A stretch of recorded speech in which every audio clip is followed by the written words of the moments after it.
இடம்பொருள் நேயர்களுக்கு வணக்கம். ஸோ இன்றைக்கி பார்த்தீங்க அப்படின்னா சிறகடிக்க ஆசை சீரியலில் இந்த முதுகெலும்பு அப்படிங்கிறது மீனாவுக்கு இல்லைங்கிறது ஒரு பக்கம்னா, இன்னொரு பக்கம் பார்த்தீங்கன்னா முத்துடைய மூர்க்கமான கோபத்துக்கு ஸ்ருதி பலியாளாக போகிறாங்களோ அப்படிங்கிறதையும் பார்க்க வேண்டியது இருக்குது. ஏன்னா ஸ்ருதிக்கிட்ட இவர் கண்டிப்பாக கோபமாக தான் பேச போகிறாரு. ஏன்னா மீனா சொன்னதுபடி சம்பளம் கொடுத்தாங்க, 2000 ரூபா கையில் காசு கொடுத்தாங்க, இதான் என் சம்பளமாக அந்த வீட்டில் வேலை செய்கிறதுக்கு துணி துவைக்கிறதுக்குன்னு சொல்லிட்டு துணியை போட்டு காசை கொடுத்துட்டு போனாங்கிறது மட்டும் சொல்லிட்டாங்க. முன்னாடி பின்னாடி அந்த இதெல்லாம் எதையும் தெளிவாக சொல்லலை.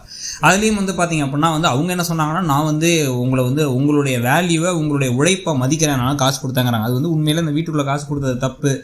அப்போ என்ன நான் வேலை செய்ய தான் வந்திருக்கானா அப்படின்னு மீனா நினைக்கிறது எந்த அளவுக்கு சரியோ அந்த அளவுக்கு பார்த்தீங்க அப்படின்னா இன்னும் அந்த ரோஹிணியும் விஜயாவும் ஏற்றி விட்டதை மறைக்காம விட்டதும் மீனாவுடைய மறைச்சதும் மீனாவோட தப்பு தான். மீனா அதையும் தெளிவாக சொல்லியிருந்தால் பெட்டராக இருக்கும். இப்போ கண்டிப்பாக முத்து என்ன சொல்ல போகிறாரு அப்படின்னா மோஸ்ட்லி இந்த 2000க்கு மேலே ஒரு அமௌண்ட், 1 ரூபாயோ 500 ரூபாயோ 100 ரூபாயோ வச்சு கையில் கொடுத்து இந்த காசை நான் தரேன் உனக்கு, நீ இப்போ என்ன பண்ண ஏன் துணியும் சேர்த்து துவைச்சிரு அப்படின்னு சொல்லிட்டு கையில் துணியை கொடுத்து மீனா துணியும் துவைக்க வேண்டியிருக்கு, துவைச்சி கொடுத்து கிளம்பு.